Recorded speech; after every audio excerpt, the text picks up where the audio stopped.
ಒಂದು ಹೊಸದಾಗಿ name board ಹಾಕಿದ್ದಾರೆ ಕೇಂದ್ರ ಸರ್ಕಾರ, ಬಿಜೆಪಿ ಸರ್ಕಾರ.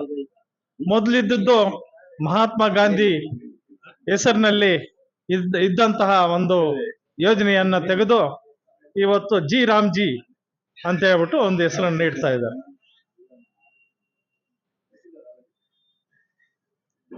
ಮೊದಲು UPA ಸರ್ಕಾರದಲ್ಲಿ ನಮ್ಮ ಮನಮೋಹನ್ ಸಿಂಗ್ ಪ್ರಧಾನಮಂತ್ರಿಗಳಾಗಿದ್ದಂತಹ ಸಂದರ್ಭದಲ್ಲಿ ಈ ಯೋಜನೆಯನ್ನ ತಂದಿದ್ದು. ಆವಾಗ 500 ರೂಪಾಯಿ ನೋಟುಗಳು, 2000 ರೂಪಾಯಿ ನೋಟುಗಳು ಯಾರು ನೋಡಿಲ್ಲ ದೇಶದಲ್ಲಿ. ಅಂತ ಒಂದು ಸಂದರ್ಭದಲ್ಲಿ ನಮ್ಮ ಭಾರತ ದೇಶದಲ್ಲಿ ನಮ್ಮ ಕಾಂಗ್ರೆಸ್ ಸರ್ಕಾರ ಈ NREG ಸ್ಕೀಮ್ನಿಂದ 500 ರೂಪಾಯಿ ನೋಟುಗಳು, 2000 ರೂಪಾಯಿ ನೋಟುಗಳು ಕೂಡ ನೋಡಿದ್ರು ಮಹಿಳೆಯರು. ಆಗ ಅದುವರೆಗೂ ಕೂಡ 500 ರೂಪಾಯಿ ನೋಟುಗಳು, 2000 ರೂಪಾಯಿ ನೋಟುಗಳು ಕೂಡ ನೋಡಿಲ್ಲ.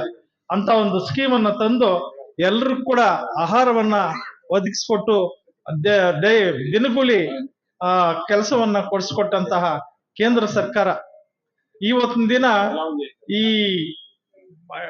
ಇವಾಗ ಏನಾಗಿದೆ ಅಂದ್ರೆ ಎಲ್ರಿಗೂ ಗೊತ್ತು. ನಮ್ಮ ಲೋಕಲ್ ನಲ್ಲಿ ನಮ್ಮ ಪಂಚಾಯತಿಯಲ್ಲಿ ಯಾರ್ಯಾರು ಮೆಂಬರ್ ಆಗಿದ್ದಾರೆ ಏನಂತ ಕಷ್ಟಗಳು. ಈಗ ಫಂಡ್ಸೇ ಇಲ್ಲ. ಕೇಂದ್ರ ಸರ್ಕಾರದಿಂದ ಮಾಡಿರೋ ಕೆಲಸಗಳಿಗೆ ಫಂಡ್ಸೇ ಇಲ್ಲ. ಈಗ ಬೆಳಗ್ಗೆ ಒಂದು ಫೋಟೋ, ಮಧ್ಯಾಹ್ನ ಒಂದು ಫೋಟೋ, ಸಾಯಂಕಾಲ ಒಂದು ಫೋಟೋ, 3 ಫೋಟೋಗಳು ತೆಗಿಬೇಕೀಗ. ಆವಾಗ ಒಂದೇ ಫೋಟೋ ತೆಗೆದು ಒಂದೇ ಕೆಲಸವನ್ನು ಮಾಡ್ತಾ ಇದ್ರು, ಕೆಲಸಗಳನ್ನು ಮಾಡ್ತಾ. ಈಗ ಏನಿಲ್ಲ, 3 ಫೋಟೋಗಳನ್ನ ತೆಗೆದ್ರೆ ಅವಾಗ ಬಿಲ್ ಮಾಡಿದ್ರು, ಇಲ್ಲ ಅಂದ್ರೆ ಮಾಡ್ತಾ ಇಲ್ಲ. ಅಂತ ಒಂದು ಯೋಜನೆಯನ್ನ ತಂದಿದ್ದಾರೆ ಕೇಂದ್ರ ಸರ್ಕಾರ.